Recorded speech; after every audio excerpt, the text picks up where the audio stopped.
Jesus então chega com os seus discípulos até Cesareia de Filipe e questiona eles: quem as pessoas estão dizendo que é o Filho do Homem?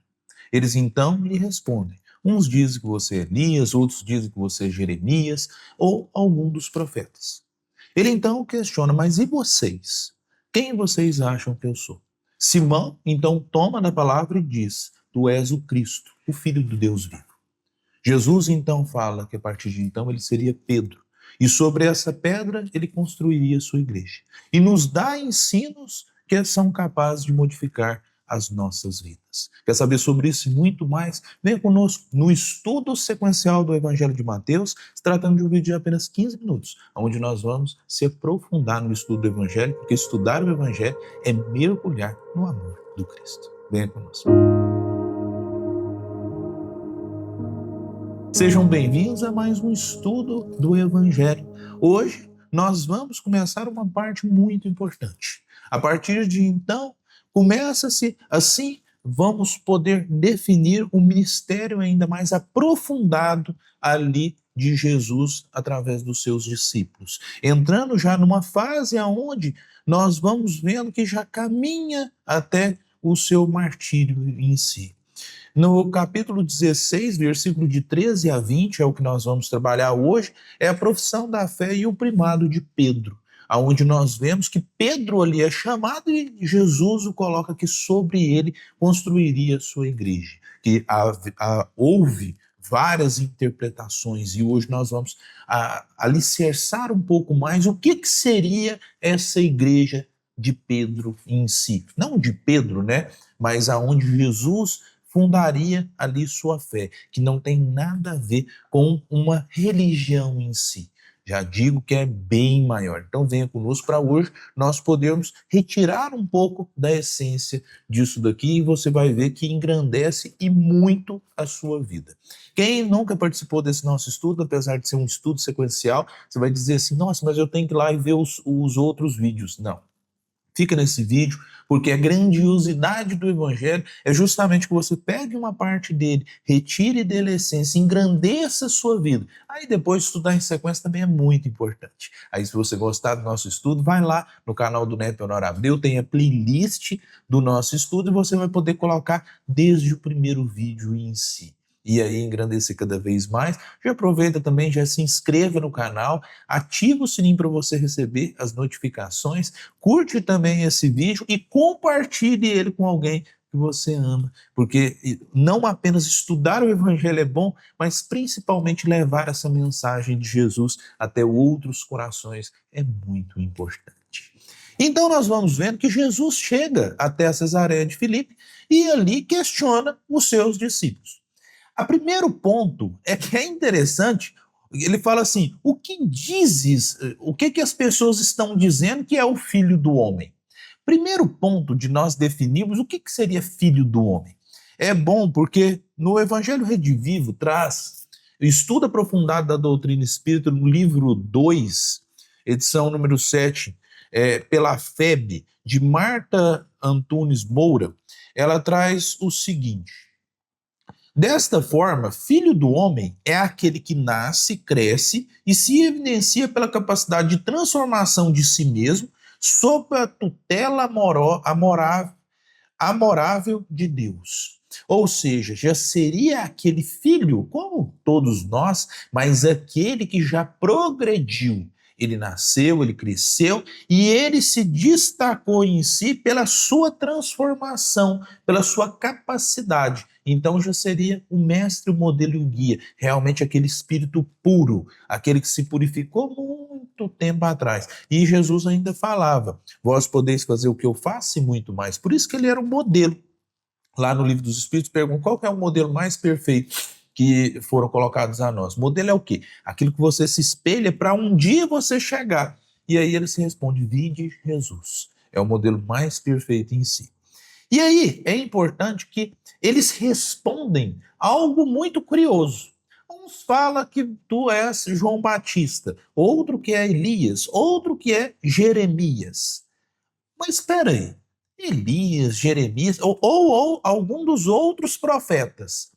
Mas Elias, Jeremias, já tinha falecido muito tempo antes. Então, ali vem também alicerçado uma questão da reencarnação em si, nesse ponto. Porque como que Jesus ali com eles poderia ser estes profetas que eles disseram se não fosse por uma questão reencarnatória? No Evangelho dos Humildes, Rigonati coloca o seguinte: apoiados na lei da reencarnação, os discípulos responderam que diziam que talvez Jesus fosse a reencarnação do espírito de um dos grandes profetas do passado. Pedro, porém, inspirado pelo plano superior, confirma que Jesus era o Cristo, isto é, o enviado de Deus que a humanidade esperava. As pessoas, naquele tempo principalmente, eles tinham uma crença em si de que ele era a vinda de algum dos outros profetas, como Elias, Jeremias, e está ali alicerçado, está escrito no texto. Né? Uma forma muito clara, que ele seria a encarnação de um desses grandes profetas em si. Mas aí Pedro, até então ele era Simão, pula na frente e fala: não, tu não és esses profetas em si, não querendo minorizar os profetas, mas ele era muito mais, muito além. Ele era realmente o Messias. Ele era realmente aquele que era o escolhido, aquele que não do escolhido de um povo, porque nós falamos muito disso no nosso estudo.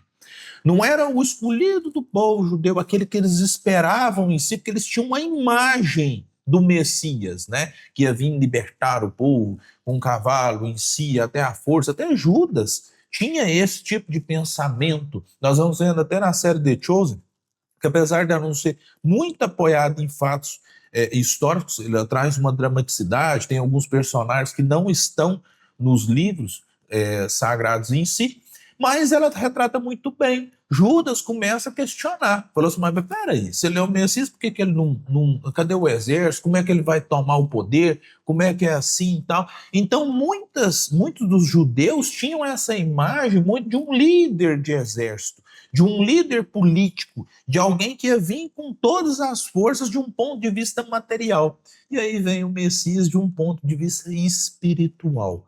E aí ele não vem somente para um povo eleito, ele vem para todas as nações. Que nós vemos que Jesus, ele traz não uma religião, ele até afastou os conceitos religiosos, principalmente dos judeus. Curava o dia de sábado, falou que o homem não foi feito para o sábado, mas o sábado para o homem, afastando vários daqueles de lavar as mãos, que eles não lavavam só num sentido sanitário, mas num sentido de pureza, que eles achavam que ali tinha que ser muito puro. Então isso tudo nós já estudamos em si. E é importante que fala, quando Pedro responde isso, Pedro dá um sinal já de ter não apenas entendido, mas que ligou nele uma conexão direta com a espiritualidade superior. E Jesus vê isso. Porque fala assim, uma coisa era o pensamento de representantes da multidão, os quais, isso aqui está no Evangelho Rede Vivo, os quais viviam mais à distância, num contato próximo com Jesus. Outra coisa, bem diferente, era saber o que pensava quem convivia com ele no dia a dia. Ou seja, Jesus queria saber o que dizes. Aí eles falam que você é Elias, que você é Jeremias, que você é algum dos profetas. Ele falou, e vocês? E vocês que convivem comigo, que estão vendo a minha obra, que estão comigo o tempo inteiro? Assim, né? Na maior parte do tempo. O que vocês acham? Simão toma a frente. Como ele toma a frente em várias situações. Nós temos que enxergar em Simão o exemplo. Ele não era aquele que mais acertava. Ele era aquele que tinha maior ânimo. Ele tinha o ânimo de acertar e de se engrandecer. Ele errava muito. Tinha várias formas que ele errava. Corta a orelha do soldado, nega o Cristo, mas nós vamos vendo que ele alicerçava a sua fé.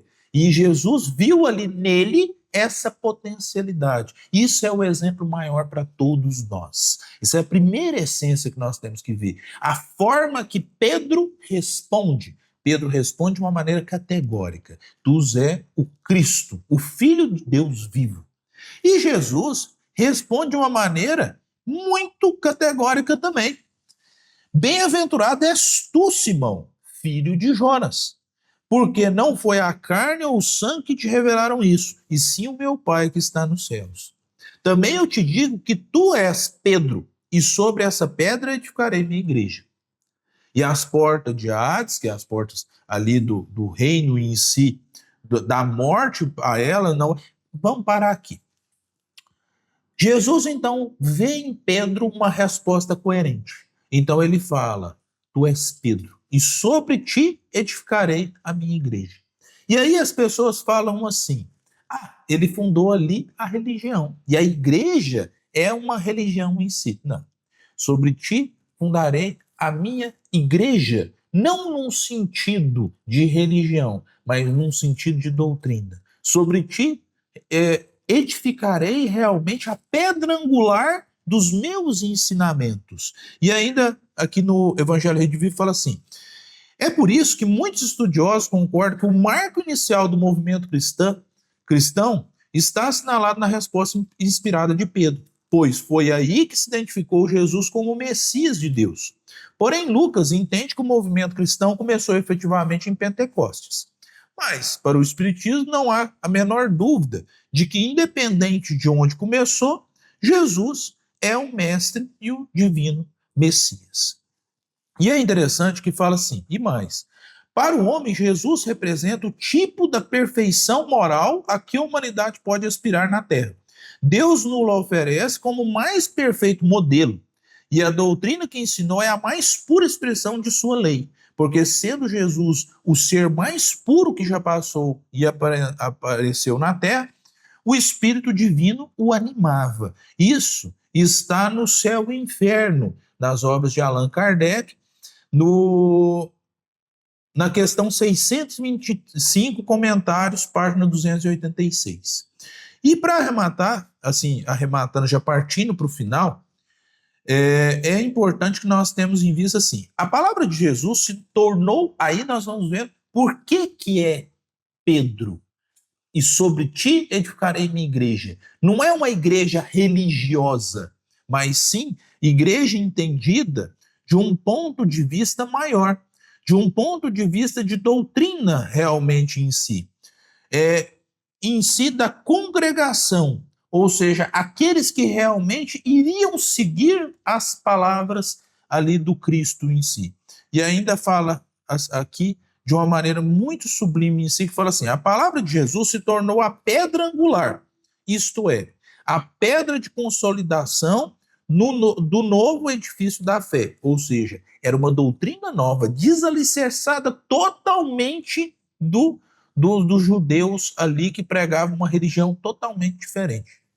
E fala assim, erguido sobre as ruínas do antigo, havendo os judeus, os príncipes do sacerdote, os fariseus rejeitado essa pedra, ela os esmagou, do mesmo modo que esmagará os que, depois, a desconheceram ou lhe desfiguraram o sentido em prol de suas ambições. Várias pessoas, isso está na Gênesis, também na obra de Allan Kardec, no capítulo 17, item 28, página 325. Nós vamos vendo que várias pessoas no decorrer da história tentou o quê? Pegar essa pedra, pegar os ensinamentos do Cristo e desalicerçar-se eles dos verdadeiros ensinos do Cristo. Amar a Deus sobre todas as coisas, ao próximo como a si mesmo, incorrendo até em guerras santas e tantas outras atrocidades em nome do Cristo que não tinha nada a ver com essa questão. No Evangelho dos Humildes ainda é dito assim, Pedro, depois de Jesus desencarnar, seria o ponto de partida para as futuras pregações evangélicas. E assim, depois da crucificação, vamos encontrar Pedro em Jerusalém, como centro irradiador de forças espirituais e de ensinamentos para o cristianismo nascente.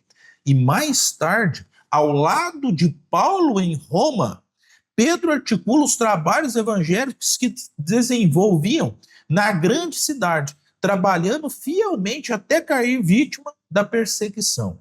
Atendendo à sua fé franca e sincera e ao seu espírito ponderado e humilde, com muita coragem de lutar, Jesus confia a Pedro a orientação dos primeiros passos do cristianismo e a direção dos primeiros trabalhos de disseminação do evangelho. Ou seja, a sobre ti fundarei minha igreja é esse trabalho evangélico. É realmente você levar a palavra de Jesus. Não é uma igreja de dogmas, de ali realmente você alicerçar rituais e tantas outras coisas. Nós vemos que Jesus justamente afastou tudo isso e ele trouxe uma fé raciocinada principalmente pautada e amparada pelo amor. Um agradecimento a todos que estão fazendo parte desse nosso estudo. Cada vez mais nós vamos vendo que ele vai engrandecendo as nossas vidas, porque estudar o Evangelho, conforme é o lema do nosso estudo, é mergulhar no amor do Cristo. O estudo ele não para por aqui, sempre convido vocês a comentarem. O que vocês estão achando, da onde vocês estão falando, principalmente para nós unirmos corações, porque estudar o Evangelho também é você unir nessa comunidade. E assim como Pedro, nós espalharmos essa palavra de Deus ainda mais corações. Então compartilhe esses vídeos, mas não deixe de deixar a sua impressão. O que você está achando? Você tem que complementar mais alguma coisa? Tem algo aqui que nós não falamos? Porque aqui num vídeo de 15 minutos não dá para esgotar o tema. Mas nós podemos continuar nos comentários, onde você pode trazer a sua participação, que é muito importante para nós. Então, até o próximo estudo sequencial do Evangelho de Mateus. Fiquem em paz.